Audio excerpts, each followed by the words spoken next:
Morning, y'all. Kevin from Old Faithful. Old Faithful. Hey, it's Sunday. Sunday fun day. No, not Sunday fun day. It's Sunday shop day. So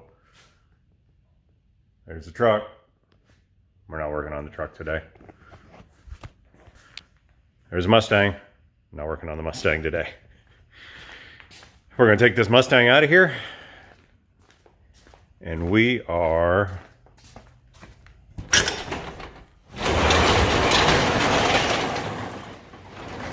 working on the E350. So, talked about the E350 a lot. It's time.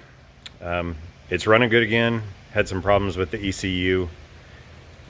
Wendell's nephew Jojo, he got it diagnosed, put an ECU in it, idle control valve, something else, I don't know, a few parts. And I test drove it a couple days ago, hit the road 2 hours each way, and ran great. So now it's time, because camping season is upon us again, even though 12 months out of the year is camping season for me. I like to cold camp, and I like to take this little dude out every now and then. So, but the plan this year, a little bit of change of plans. We're not giving up on this. The truck will get running and driving soon. But I got to move to the van, because I want to spend, my goal this year is to spend as much time in the woods camping with friends and family as I can. So I want to do that in the van. So we're going to get the van in here. We're going to put, I got some 2-inch lift spacers for the front of it, because I want a little bit more ground clearance. So we're going to get those on, see if that levels it out, because it's a little lower in the front than the rear. And if it goes a little too high in the front, well, we'll lift the back to accommodate. And because we're going to start putting some weight in that thing too, because we're going to put a bed platform in there and some other miscellaneous things. But we got to make it camp ready. Got to get it camp ready. So I've got a couple weeks to get it camp ready so we can take a trip Memorial Day weekend. So here we go. Come along with me. Let's put those spring spacers in today and see if we can figure out tire size. We got the wheels that we're going to use. Yeah, they're kind of buried a little bit, but let's see what we got here. There we go. Got those. So we got a couple different tire sizes already on. See what I can get on there and fit without having to cut stuff and make clearance. And let's get in here though. See what we got to do.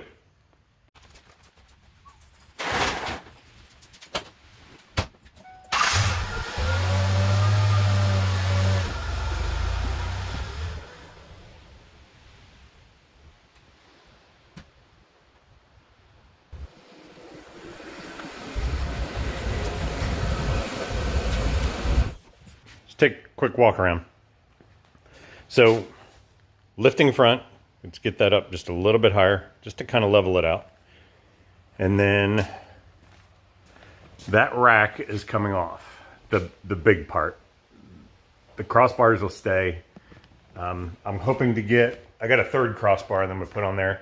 Hoping to get a basket that fits up there, and then I'm gonna mount that up there at the back. Basket to the front, that to the back. The inside's not bad. It's fairly clean in the front. Seats are in good shape. I mean, not bad. That one's a little worn on the edge. But overall, I mean, I pulled this carpet out. I think I did a video on that a while back. Cleaned up. There was a couple rust spots underneath. Just some surface rust. Cleaned it up. Put some POR 15 on it. When I got it, it didn't have the seats in it, but it did have the carpet, and it was rough. And, I mean, nasty rough. Like church bus for 20, 30 years rough. And so with nasty carpet came nasty headliner. So I took it to Sco's Auto Detailing in Lee Summit, Missouri. And he steam cleaned the headliner for me. and it came out beautiful. I mean, it was nasty, stains everywhere. I don't know if kids just like decided to shake up cans of soda and pop the top, and just, I mean, it was nasty. I don't know how you get a headliner as dirty as it was, but it was bad. So I thought I was gonna have to take it out and go get it cleaned somewhere or something, but Sco's knocked it out for me. And like I said, it came out beautiful. So plan is I'm gonna put some padding on the floor, and then I'm gonna just put, for now, some kind of throw rug carpet that I can just pull out, shake out, probably multiples. Gonna have a couch type setup here with a small single bed, and then I'm gonna have it where you'll either fold out, or you know, we'll have a full size for 2 people to sleep back here. So if I go by myself, I'm good, and I can use it for other stuff, just to chill. Or if Shane goes, I got a double, which will be awesome, and plenty of room. There's so much room in these things. There'll be some storage right here, or right here, and then there'll be a cooktop right in here, and then probably right in this area will be some kind of stand type deal that'll have a fold out, so I can lock this door open, you know, put it all the way back and lock it there, and have a fold up cooktop, so you can still get in here without any problems. And I've got some swivel seat bases that I'm going to put in here, attempt to put in here. Those came out of an RV or something. I bought them hoping they would work because they're swivel. I think I can make them work. I'm just going to have to do some adjusting and some modification. So my goal would be to have both of them be able to spin and face backwards. But if that doesn't work out, I want at least this one to be able to do that. So you can have a place to chill out in here.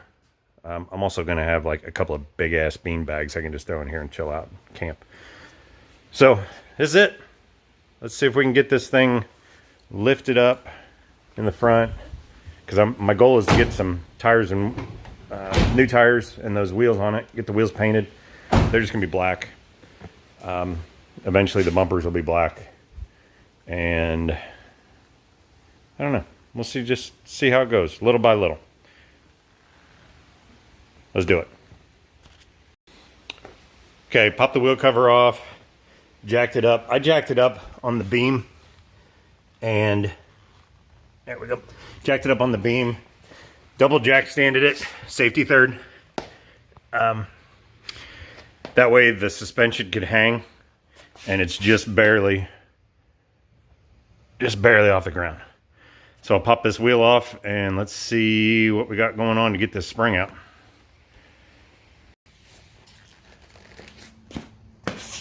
Don't you dare, don't say a thing. That's why I can still walk at 53. Shit, 52.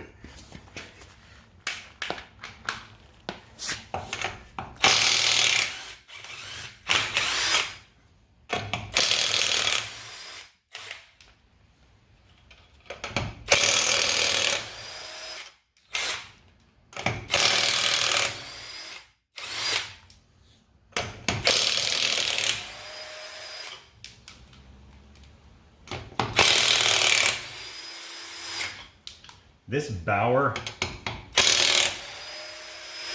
impact, probably the best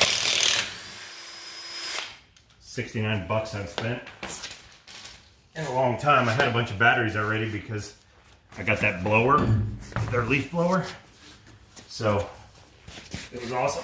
It was on sale or something, I don't know. But I put all new brakes on this a while back, new rotors. Brake calipers. That was when I did the exhaust manifold bolts and fixed all those that were snapped. So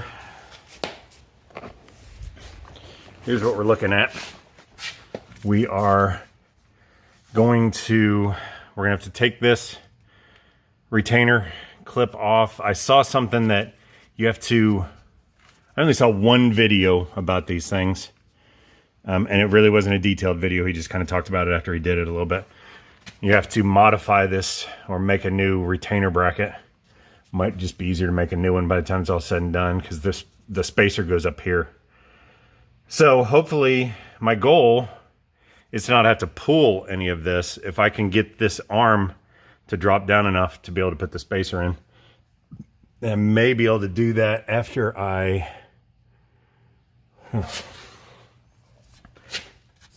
do some work here and figure out what goes where and how we're going to get it there. So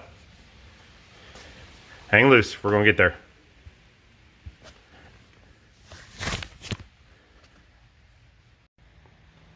Okay, so moving right along, what I ended up having to do was drop the shock, get it completely out of the way. And in order to do that on these vans, you can't just do the bottom. You have to do the top, take the top loose. And, you know, every now and then, you just want to meet the engineer that designed some of this stuff. I mean, a shock, a maintenance item that you're going to have to get to regularly. This is the space that you have to work with here. So you have to find the right combination, because you can't get to it from any other way. Maybe pull the doghouse and go in there, but it's going to be the same limited space issue. So yeah, you have to get the right combination of ratchet and not a deep socket, a mid-range socket, not a short socket. Nope. So once you find the combination of mid-range socket, and I ended up using a 3/8 drive, and yeah, it's just time consuming. You get about 2 clicks of the ratchet over here and at a time, and anyway, time consuming, but nonetheless got it done. Pull the shock, drop the jack. This thing came all the way down. I was able to you just unbolt the retainer, and once you get that out of there, you know, the whole spring falls. And then you take your piece, your spring spacer, which is already in there now, and jack it back up, put it in place. I did read somewhere that you're going to have to modify this bracket, which I am just about ready to do. I'm going to weld an extension on it, pop a new hole in it, and we'll be good to go. So, yeah, that's where we're at. And I think once I get that bracket made and put the shock back in, I'll be good to go. It will change my camber. Hopefully this plug that's in there, plug, sleeve, whatever you want to call it, that's in there will give us enough alignment ability, but I'm going to leave that up to the alignment shop. All right, let's get this bracket welded together, get the new hole popped in it, get that done, and get her back together. Anxious to see if this thing sits level. So I gave her a little zippy zap with the MIG welder, added that piece on, good to go. I'm gonna mark it.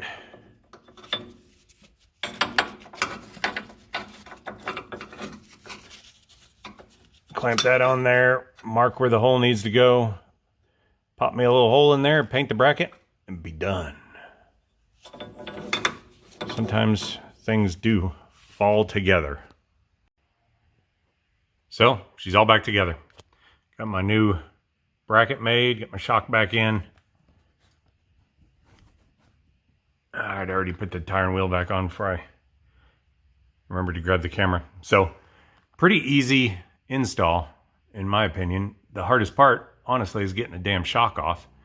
And if there would have been a better engineered situation, that wouldn't have taken long at all. But anyway, that is done. I'm going to hop on the other side, try to knock it out. And as soon as I get it knocked out, then I'm going to try to fit some tires and wheels. I thought about trying to fit this one over here, but I thought, nah, unless the other side is raised up too, I better not do it. I'll get a false reading. So on to the left side. Okay, I'm over on the left side now. I've already got, I'm most of the way done. I have the J bracket modified on this side. I haven't drilled the hole in it yet. It's still pretty warm from welding on the piece and grinding it flush and smooth.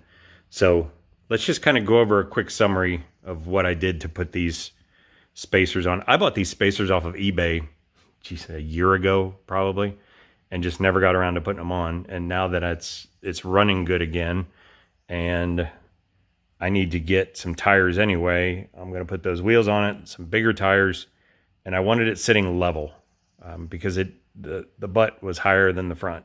The front had, I don't know if it sagged or if that's the way it rolled off the line or what, but it's a 94 E350. Mine's got 124,000 on it now. So, quick summary of what I did to put these spacers in. I like to keep things as basic and as simple as possible. So, I jacked it up. I just did one side at a time. You could do them both at the same time if you want. I did it one side at a time. So, I jacked it up under the beam, and I lifted it up high enough to where the tire was pretty good distance off the ground, probably 3-4 inches. Put the frame on jack stands. Put the jack stands under the frame. I put it in the front. I used 2 jack stands, the 6 tons. I did one in front of the radius arm mounting bracket and one behind. Just double security. Safety third, like I said.